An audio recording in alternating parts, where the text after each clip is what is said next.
Hey everybody, this is Jackson, and today's a pretty cool day because I get to run a D&D game for my friends at home.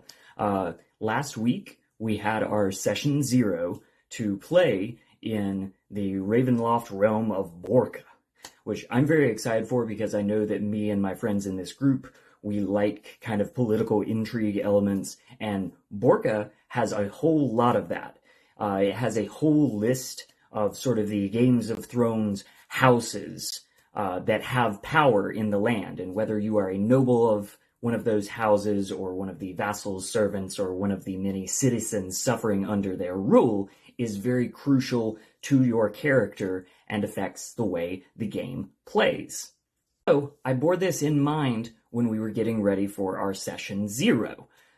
There is a whole list of these houses, and I don't know about other dungeon masters out there, but I have fallen into the trap of listing too many NPCs, or rather at some point it just becomes a list of names that players don't feel like paying attention to, or better yet, they feel like paying attention. They want to pay attention and know your world, but it's just so much information out there, it can be too much to latch onto and focus on the game and why it's important to that.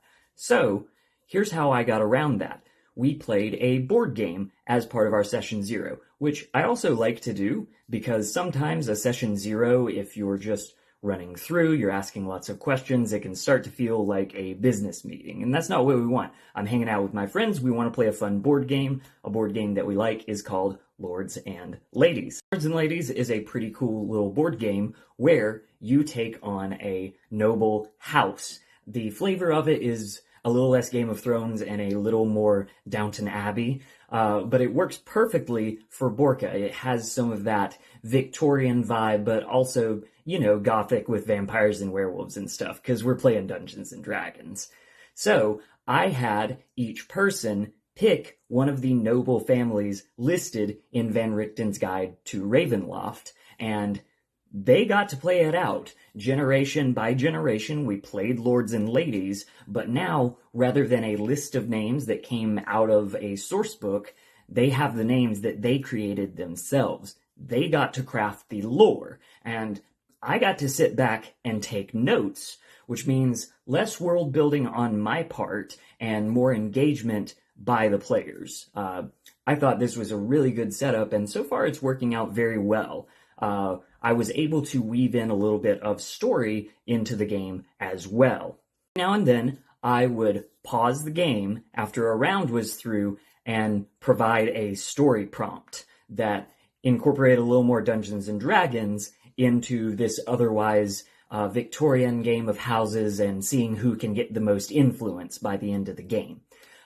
So, my first scenario that I threw out was that the noble Baritzi family has discovered that there is a green dragon in the hills. They are banding together, a party to go hunt down the dragon, driving it back and protecting the citizenry like only the nobles of Borca can.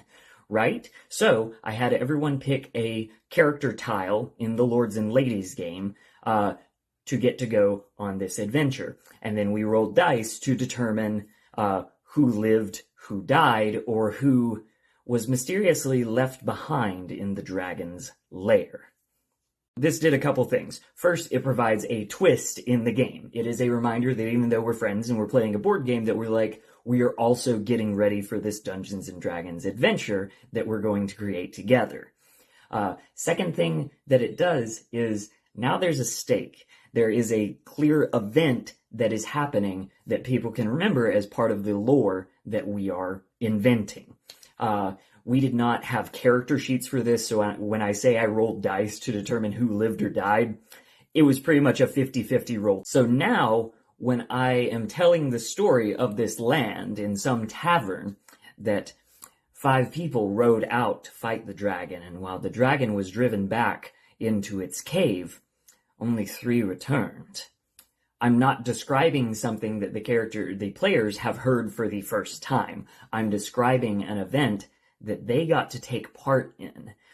Their characters have not. Their characters are hearing it as history. But the players already have a stake in this and got to decide who from their noble house risked it to go to the dragon.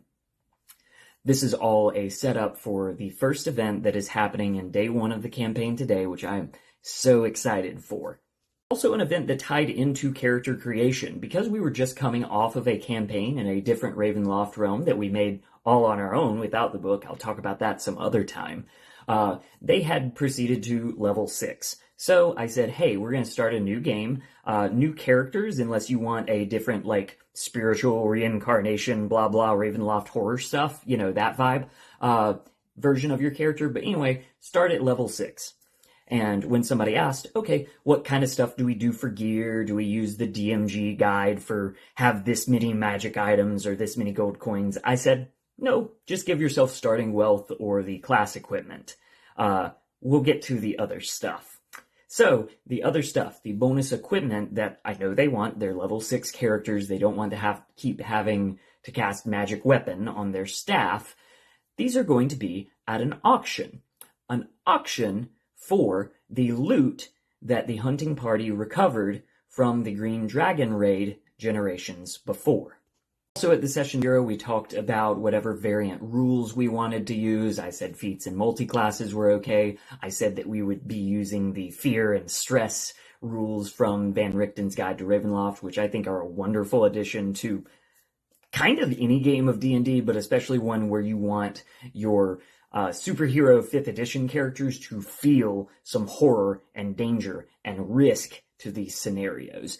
And a big part, we talked about what people's favorite parts of the last game were and what their not bad parts, because I've found that especially when you're playing with your friends, if you say, hey guys, what parts of the last campaign sucked? They don't want to tell you that. They're your friend and they don't want to say, oh, you did this poorly. But if I say, hey, what were some things in that game that was like, okay, we did that one time, we don't have to do it again. And then I got some good answers. Finally, we're playing in a horror game, and even though we've been playing together for years, I do want to push the boundaries and try to scare the characters without really making the players that uncomfortable. So we had a safety talk in terms of what are some yucks and yums that you would like to experience or not experience at the table, and I got some good answers there. And finally, on the safety talk, I do want to bring up something important to me was that we had the yucks and yum talk early on in the session 0, and then we started playing Lords and Ladies, and as people were talking about the funny scenarios that were coming up in that game, and all the different ways that your noble or servant or vassal or whatever can get ruined and humiliated and tortured in this horrifying world, I kept listening. Because some people, if you say, hey, what's something that you're super afraid of that you don't want to happen in their game, that's still a boundary that even with friends, they might not want to cross and tell you. And that's fine. I wouldn't blame anybody for that. But as I listened, and some people would say something funny that somebody else would say, I don't know about that. I don't want my character to be, like, humiliated in the streets. That's weird. I would write that down. That was what was good about me sitting out from the Lords and Ladies game so that I could take notes, not only on the lore that we were creating, but on how the players were responding to the world. So I think it was a very effective session 0. It's something that I keep getting better at, which tends to happen with lots of practice. And I encourage you to steal anything and everything that I just said to make your game better.